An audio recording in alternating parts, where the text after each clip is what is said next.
Olá, eu sou a Ana e pensei muito se deveria fazer esse vídeo aqui ou lá no canal Museu, mas como eu não pretendo abordar a parte técnica e algumas das reflexões que vou fazer aqui são políticas, preferi postar por aqui mesmo.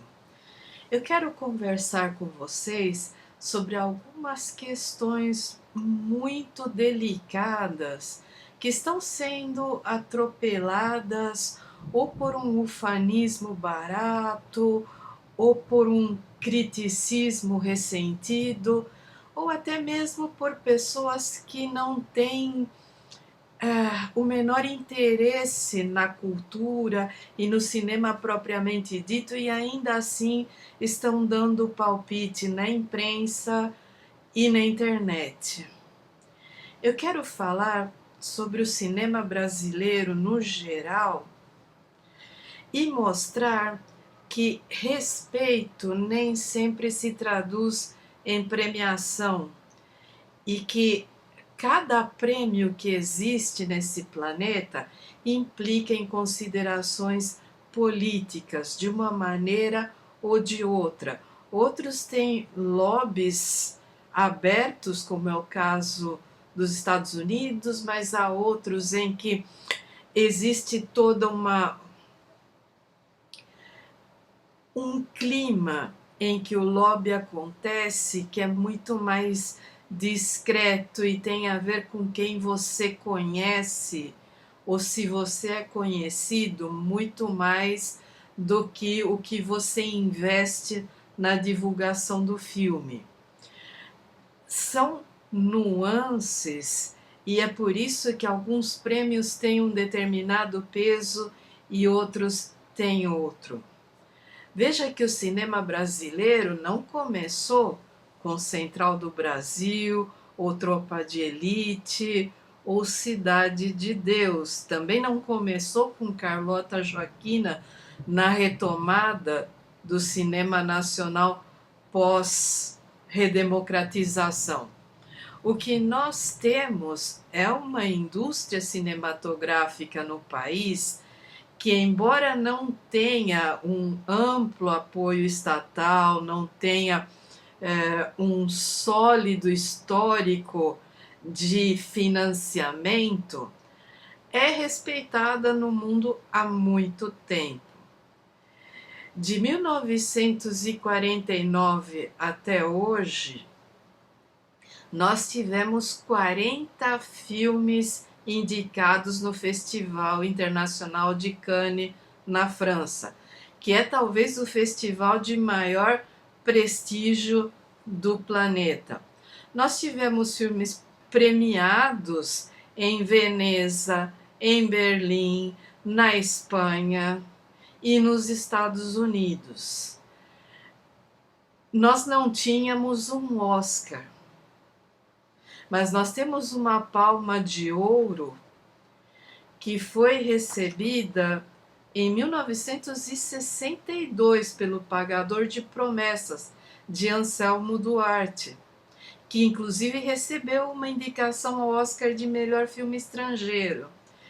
Então, o nosso cinema, ele tem prestígio, mas o fato de que nós não temos um financiamento sólido faz com que esses altos e baixos da política acabem criando hiatos na produção cinematográfica do país.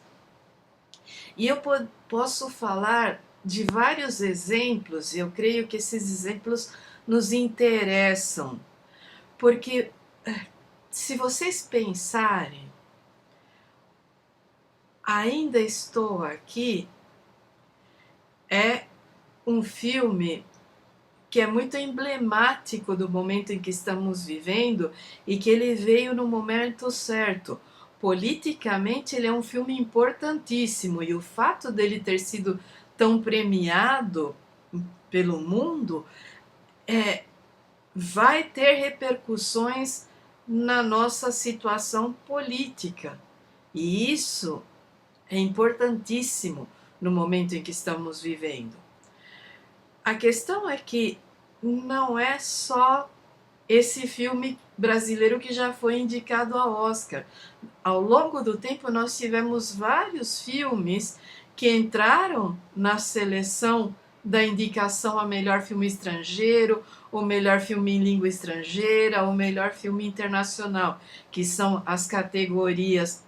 E nós tivemos um filme que recebeu o Oscar, mas que não teve a participação brasileira creditada. Nós temos um filme que se chama Orfeu do Carnaval, também conhecido como Orfeu Negro, do Marcel Camus, de 1959. É uma produção franco-brasileira, quer dizer, trilha sonora, a maior parte dos atores, a própria motivação do filme, que é a peça homônima do Vinícius de Moraes, tudo isso é brasileiro, mas muito disso não teve os créditos no próprio filme, quer dizer, a trilha sonora que envolve Antônio Maria, Tom Jobim, Vinícius de Moraes, a própria interpretação, né, dos temas principais que foi feita por artistas brasileiros, não recebeu os créditos no filme.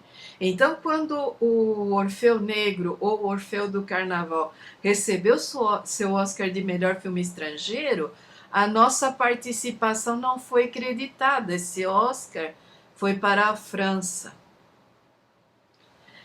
E esse é um filme que teve uma repercussão internacional imensa.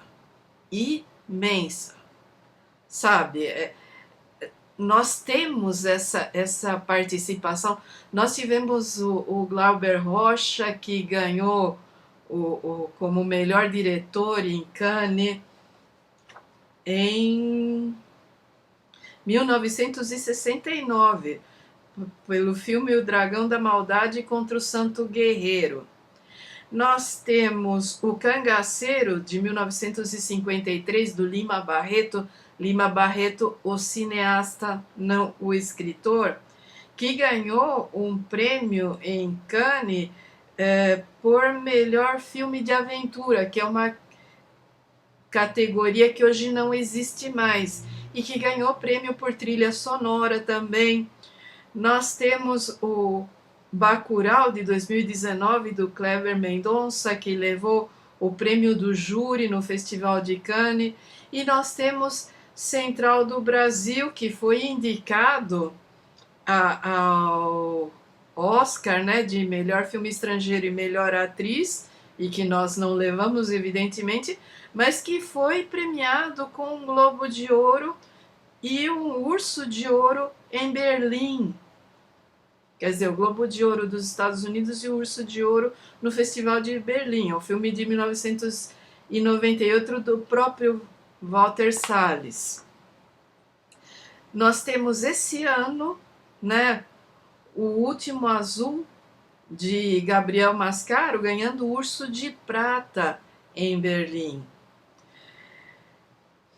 Eu preciso falar de Cabra Marcado para Morrer, de Eduardo Coutinho, que começou a ser rodado em 1960 e foi concluído em 1984 por motivos óbvios.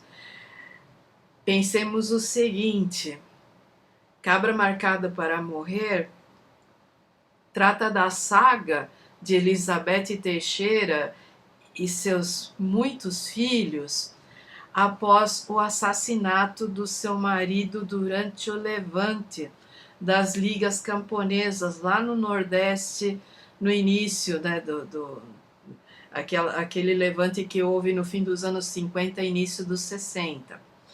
E enquanto ele estava sendo rodado na base do carinho pura e unicamente da força de vontade, porque era um filme quase universitário, veio o golpe militar. E o Eduardo Coutinho, como outros tantos, teve que se esconder, teve que sair. Os rolos do filme original, uma parte se perdeu, uma parte foi preservada. Então, nos anos 80, quando veio, né, começou a distensão e houve a volta dos anistiados e tudo mais, o cineasta retomou e concluiu o filme. E ficou muito bom, porque ele tem as imagens originais da Elizabeth Teixeira lá nos anos 60 e ele tem as imagens nos anos 80. Inclusive, o filme promove o reencontro, porque ela teve que espalhar os filhos por aí. Ela não podia estar naquele Brasil com mais de 10 filhos. Então, ela acabou se exilando em Cuba e levou os filhos. Alguns filhos com ela, outros ficaram em casas de parentes, outros em casas de amigos. E ela passou mais de 20 anos sem reencontrar alguns dos filhos. Então é muito emocionante, é muito incrível. E ele foi premiado no Festival de Berlim com o prêmio da Federação Internacional de Críticos de Cinema. É um filme que, no momento em que estava sendo feito, no momento em que foi concluído e lançado, foram emblemáticos politicamente. A história que ele conta é uma história que faz muito sentido para todos nós.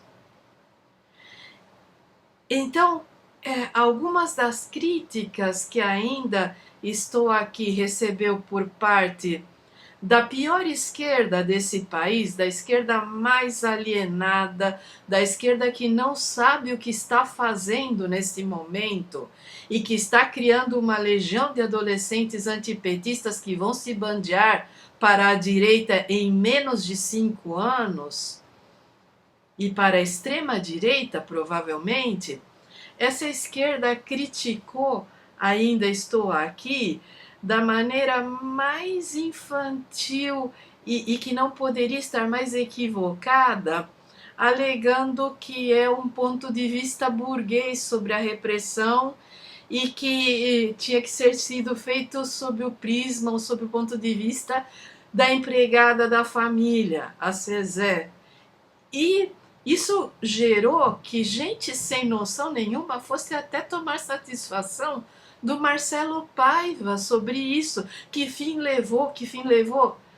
Sem parar para pensar que lá nos anos 70, pessoas pobres não tinham telefone, o correio era vigiado pelos militares. Vocês não sabem o que era receber uma carta nos anos 70, que dependendo de quem você fosse, a carta era lida e depois, né, voltavam a colar como se não houvesse nada e que muitas cartas sumiam. A família do Marcelo Paiva ficou, sabe, sendo vigiada durante todo o período da ditadura militar após o assassinato do Rubens Paiva. Então, algumas das cobranças em relação a talvez eles tivessem se distanciado da Zezé até para preservar a ela e a própria família, ou talvez simplesmente o fato de que a família se mudou de estado implicou simplesmente na perda de contato, porque era o que acontecia. Era o que acontecia, você se mudava de cidade e se os seus amigos da escola não tivessem vontade de te escrever uma carta, você nunca mais os via. Gente pobre não tinha telefone, gente pobre não podia estar viajando e visitando, então você perdia o contato. E ninguém achava que isso era o fim do mundo ou que isso era um reflexo de racismo ou do que quer que seja. Racismo, digamos que na minha humilde opinião, é exatamente você esperar que a família levasse a empregada para São Paulo como se ela fosse uma escrava, como se ela fosse um bem a mais da família.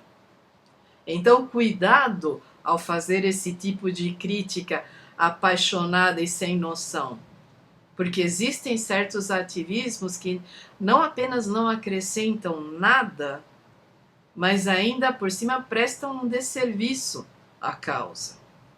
Então, nós tivemos vários filmes brasileiros com diversos pontos de vista. Cabra Marcado para Morrer estava ali na família da Elizabeth Teixeira, no meio ali da viúva que... E eu estou me detendo muito nesse filme porque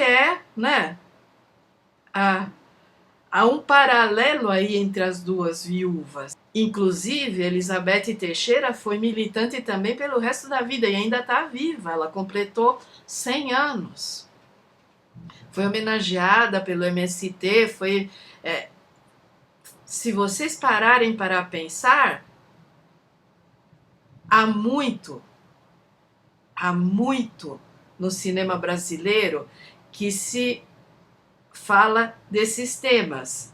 E convenhamos que Cidade de Deus, que é um filme que fez um furor imenso, não é um filme sobre a burguesia. O Assalto ao Trem Pagador, que é um filme lá dos anos 60, do Roberto Faria, também é um filme extremamente crítico. Se vocês pegarem o Pagador de Promessas, o Vidas Secas, o próprio cinema novo tinha essa perspectiva de partir a partir de um olhar das classes populares, mas com um olhar um pouco mais acadêmico, um pouco mais perseguindo uma estética e um estilo. Existe um cinema brasileiro que tem extremo prestígio no exterior e que sempre retratou pessoas de classes populares, pessoas negras, mulheres. Existem todo tipo de cinema sob o rótulo de cinema nacional, cinema brasileiro. Existem diretores extremamente conceituais, existem diretores de bilheteria, existem diretores de prestígio que conseguem financiamento para os seus filmes ou que simplesmente, quando não conseguem, vão dirigir no exterior. A importância desse Oscar não é apenas o reconhecimento, porque nós já somos reconhecidos por aí. É que o Oscar dá uma visibilidade que atrai dinheiro. Veja, o cinema argentino é um cinema extremamente reconhecido, mas o dinheiro só começou a aparecer e criou uma indústria mais avantajada e competitiva no exterior a partir do Oscar lá em 1986 de A História Oficial, de Luiz Puenzo, que projetou a Norma Leandro pelo mundo. E graças ao destaque que o cinema argentino teve, é que nós tivemos aquela safra maravilhosa de filmes dos anos 90 e 2000, que projetaram o Ricardo Darín, o Eduardo Blanco e o diretor Juan José Campanella, que acabou dirigindo filmes e séries nos Estados Unidos. Inclusive, ele dirigiu vários episódios do Lei e Ordem, Unidade de Vítimas Especiais.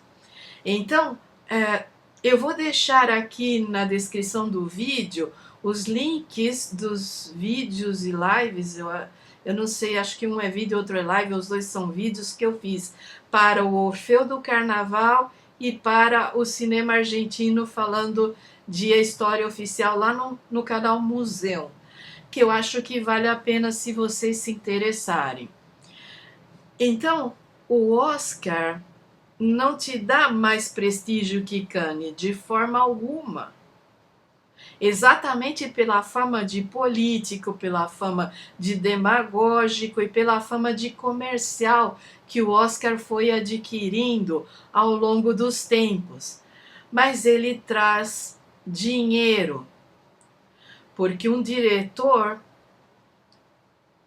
oscarizável chama dinheiro. Nós temos a péssima influência de que os empresários nacionais se envolvem muito pouco com cinema experimental, se envolvem muito pouco com cinema que esteja fora do espectro de atrizes e atores globais e filmes de bilheteria. Nós produzimos filmes de bilheteria e filmes que têm um alcance nacional, mas normalmente são aquelas comédias globais, no estilão Guel Arraes, que criou todo aquele método de fotografia e de ritmo lá no Alto da Compadecida e que vem sendo reproduzido. Você tem as comédias do Paulo Gustavo, você tem a última que eu vi, e eu não vou nem me lembrar quem é o diretor, é uma que se chama Bem-vinda a Quixeramobim, que é hilária e que fez uma bilheteria relativa, mas que você não vai comparar em termos cinematográficos com Bacurau, por exemplo, com os filmes do Kleber Mendonça em geral e os filmes do Jorge Furtado. Sabe, Jorge Furtado, que é para mim um dos maiores diretores nacionais de todos os tempos, que tem dois curtas emblemáticos, que são O Dia em que o Dorival Enfrentou a Guarda e Ilha das Flores, e que tem o delicioso Saneamento Básico, inclusive estrelado por Fernanda Torres, e que fora esses tem uma penca de filmes excelentes, mas que, por exemplo, quando nós tivemos o advento da Lei Rouanet, que permite que os empresários façam colaborações dedutíveis do imposto de renda, a procura é sempre por filmes em que o logo de quem colabora vá ter maior repercussão.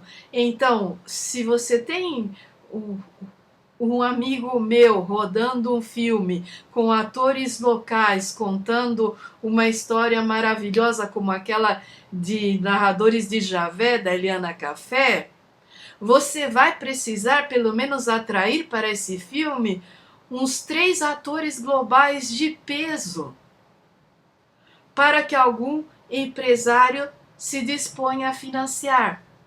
Então, o papel de toda essa ciranda de premiações que ainda estou aqui recebeu, porque a Fernanda não ganhou o Oscar, mas ela ganhou um BAFTA, e o BAFTA é o prêmio britânico de maior prestígio que existe. Ela ganhou de melhor atriz na terra de Shakespeare, na terra que tem Maggie Smith, Helen Mirren, Judi Dench, Vanessa Redgrave.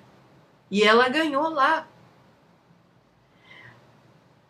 O filme ganhou o Globo de Ouro.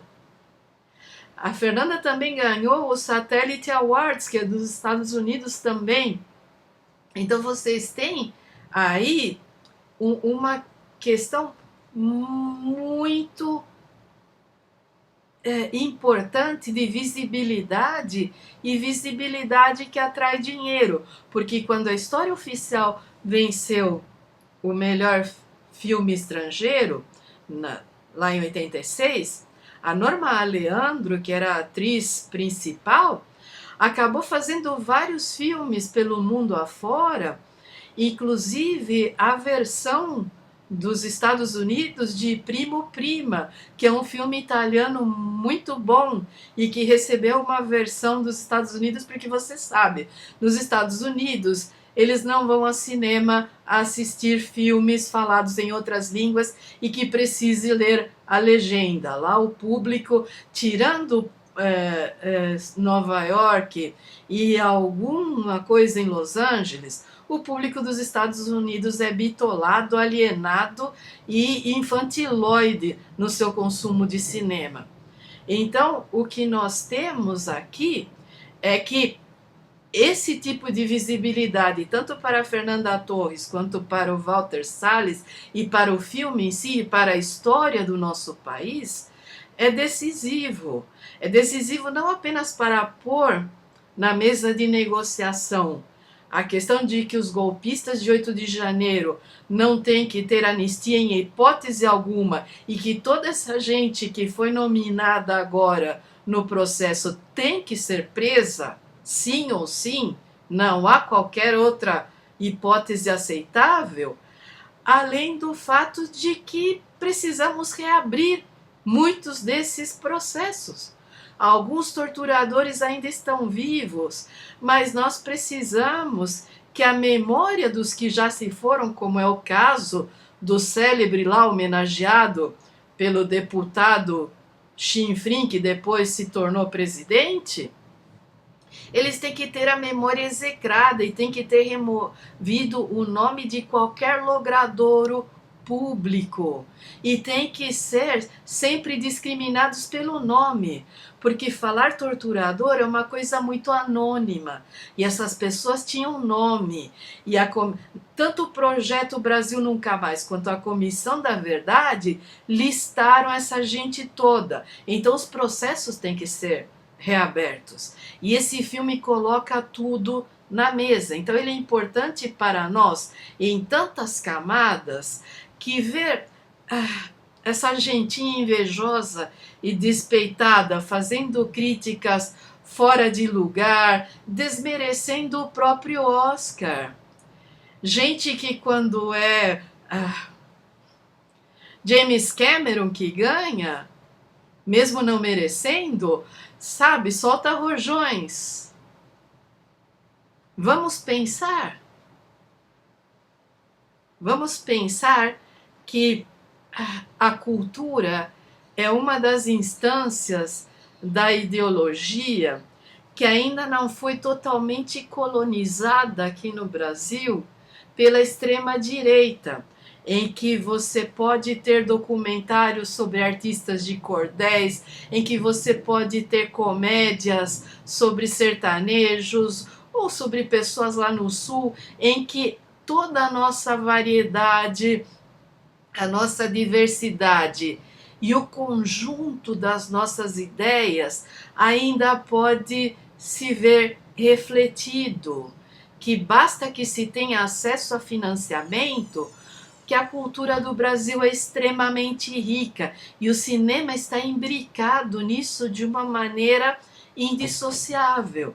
Então, esse filme e esse Oscar e o BAFTA e o Globo de Ouro e todas as menções e nominações em Berlim, em Veneza, em Havana e onde quer que seja, vão trazer uma nova perspectiva para o cinema nacional, para o cinema brasileiro e abrir as portas para muitas outras pessoas.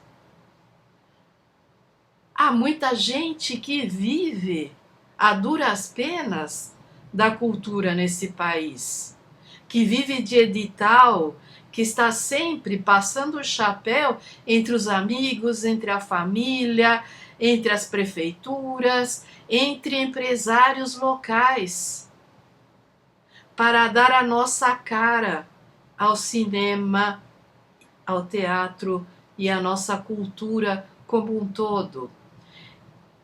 Então, o prestígio sempre esteve aí.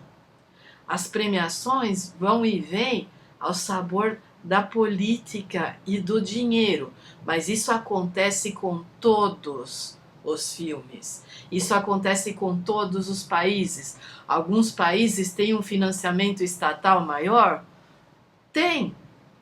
Estados Unidos mesmo, que se gaba tanto de ter essa indústria, isso e aquilo, O Pentágono financia montes e montes de filmes de propaganda bélica, inclusive filmes da Marvel e da DC. Sempre existe algo esquivo ou escuso em financiamentos de empresas, de determinados setores do Estado. Existe, mas sem eles a indústria cultural não existe. Não existe porque a cultura de massas, a cultura que dá retorno financeiro e que tem visibilidade, que se espalha por aí, nem sempre tem tanto prestígio quanto aquela chamada alta cultura, que engloba os filmes de arte, que engloba formas de fazer cinema mais preocupadas com estética, mais preocupadas com prestígio do que com bilheteria. Mas ainda assim, todas essas culturas, todos esses setores são parte integrante do rótulo mais geral que é a nossa cultura. Então, eu quis fazer esse vídeo e creio que ele é importante agora, porque nós precisamos defender o cinema nacional. Algumas das melhores críticas sociais que existem nesse país, para além dos livros, que são muitos, estão em filmes emblemáticos ao longo de mais de 100 anos de cinema, né, no Brasil. E precisam de defesa, porque se depender do status quo, se depender das classes dominantes, tudo isso desapareceria em algum providencial incêndio de museu ou de cinemateca. Nós ainda conseguimos preservar memórias. E quanto mais preservarmos, quanto mais defendermos, e maior papel o nosso cinema atingir no debate social e maior visibilidade e prestígio internacional, quem sabe, né? Quem sabe o que pode vir daí? Coisas boas podem vir daí, para todos nós, não apenas para os cineastas, os elencos, os técnicos e os cinemas. Então pense nisso antes de sair no bloco dos ufanistas que estão Brasil, Brasil, Brasil, como se fosse uma conquista apenas do país e não da cultura do Brasil, porque para mim o essencial aí é pensar que é a nossa cultura, o nosso cinema que tem essa vitória. Não a bandeira e nem a camiseta canarinho. E ao mesmo tempo, o bloco dos ressentidos, o bloco dos invejosos, o bloco dos despeitados, que acabou incorporando a esquerdinha mequetrefe antipetista, também é problemático. Não faça parte de nenhum desses blocos. Festeje, sorria, fique feliz, mas divulgue o cinema nacional. Há muitos outros cineastas por aí, além do Meirelles, do Salles, do Mendonça ou do Padilha. Há muita coisa em jogo, certo? E então é isso, gente. Cuidem-se muito, bom final de carnaval. Não sei se vocês ouviram, mas está trovejando aqui. Então, não sei se vou conseguir postar hoje, porque é provável que a internet caia. Mas se eu não conseguir, sai amanhã, na quarta-feira de cinzas. Cuidem-se muito, festejem com sabedoria. Um enorme abraço e até a próxima.